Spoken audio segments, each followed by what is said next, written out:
Alhamdulillah, alhamdulillahilladzi hadana subulas salam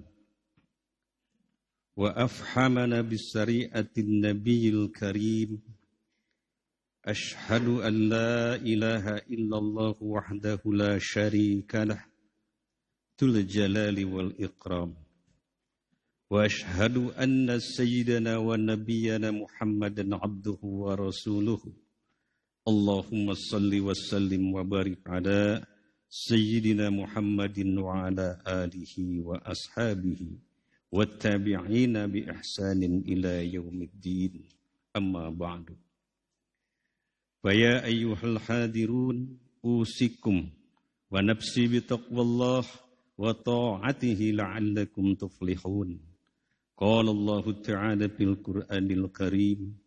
A'udzu billahi minasy syaithanir rajim. Bismillahirrahmanirrahim. Ya ayyuhalladzina amanu taqullaha wa qulu qawlan shadida yuslih lakum a'malakum wa yaghfir lakum dzunubakum. Wa may yuti'illah wa rasulahu faqad faza fawzan 'azima.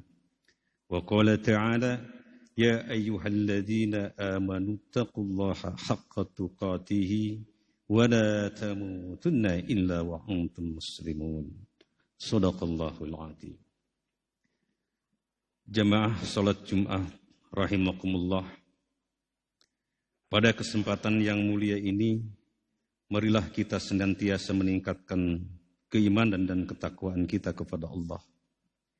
Takwa dalam arti menjalankan segala yang diperintahkan oleh Allah dan berusaha sekuat tenaga meninggalkan apa-apa yang dilarang oleh Allah Subhanahu wa taala.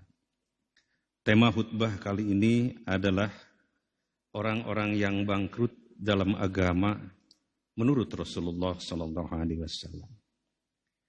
Pada suatu kesempatan Rasulullah sallallahu alaihi wasallam bertanya kepada para sahabat, apakah mereka tahu apa yang disebut dengan bangkrut itu? Hal ini sebagaimana dikisahkan dalam sebuah hadis yang diriwayatkan dari Abu Hurairah radhiyallahu anhu sebagai berikut. Anna Rasulullah sallallahu alaihi wasallam qala atadruna mal muflis. Sungguhnya Rasulullah sallallahu alaihi wasallam pernah bertanya, tahukah kalian siapakah yang dinamakan bangkrut? Siapa yang bangkrut itu? Qalu kemudian menjawab para sahabat, al-muflisu fina man la dirham lahu wala mata'. Mereka para sahabat pun menjawab, orang yang bangkrut menurut kami ialah mereka yang tidak punya uang, tidak punya dirham, dan tidak pula mempunyai harta benda.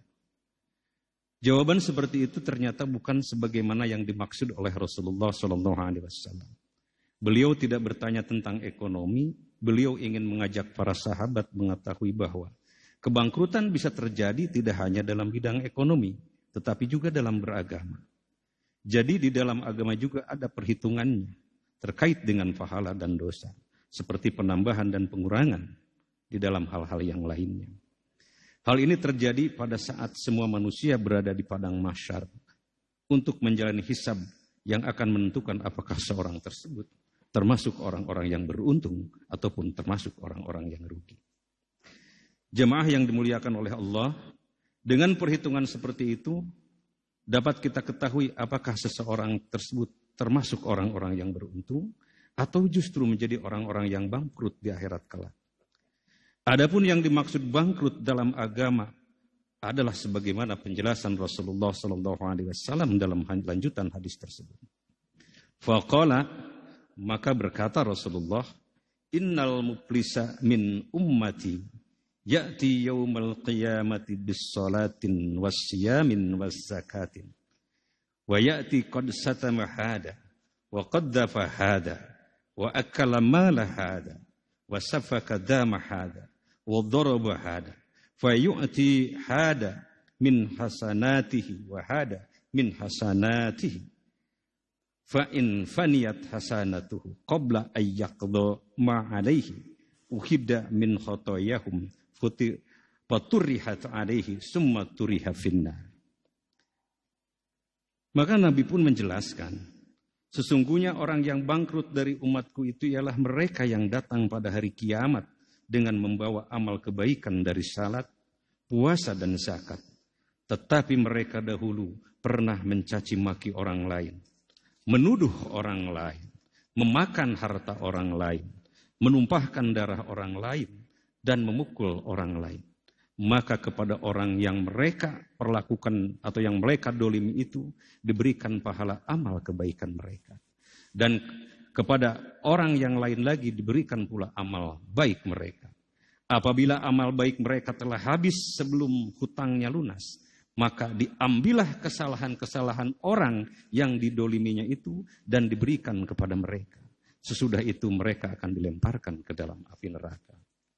Jadi setiap orang dari umat Rasulullah SAW mendapatkan pahala dari ibadah-ibadahnya yang mereka lakukan semasa hidupnya. Seperti salat, puasa, dan zakat. Namun pahala-pahala yang didapat dari ibadahnya itu nanti akan dikonfrontir dengan dosa-dosa sosialnya akibat berbuat dolim kepada sesama manusia. Seperti mencaci, menuduh, memfitnah, memakan harta orang lain, seperti mencuri atau korupsi, membunuh secara tidak sah, melukai dan menyakiti orang lain baik secara fisik maupun non-fisik dan sebagainya. Apabila dosa-dosa sosial akibat kezaliman tidak sebanding dengan kesolehan-kesolehan yang dilakukannya, karena banyak orang yang didolimi atau tingginya tingkat kezaliman kepada orang tertentu, maka dosa-dosa dari orang-orang yang didolimi akan diberikan kepada orang yang mendolimi sehingga mencapai titik infas. Apabila titik impas tidak tercapai, maka Allah Subhanahu wa Ta'ala akan melemparkan orang yang mendolimi itu ke neraka. Oleh karena inilah yang disebut orang bangkrut dalam agama, yaitu sebagaimana yang dijelaskan oleh Rasulullah SAW pada hadis di atas. Oleh karena itu, hadirin sekalian, apabila kita benar-benar sayang pada diri kita, maka hal-hal yang harus kita lakukan dalam rangka mencegah kebangkrutan amal adalah kita senantiasa menjaga agar pahala dari ibadah-ibadah yang kita lakukan tidak ludes oleh dosa-dosa sosial akibat kezaliman kita kepada orang lain. Jadi memang pahala-pahala dari berbagai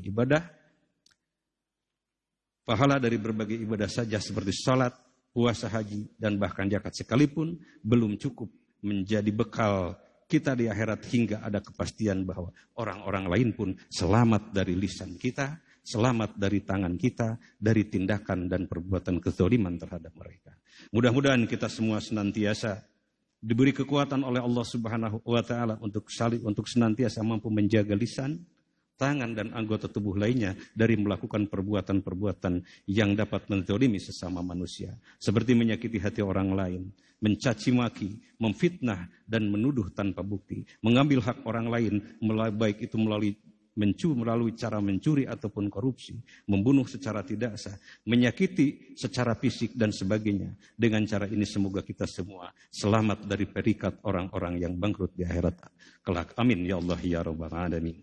Barakallahu li wa lakum bil Qur'anil azim wa nafa'ani wa iyyakum bima fihi minal ayati wa zikril hakim wa taqabbala minni wa minkum tilawatahu innahu was-sami'ul alim.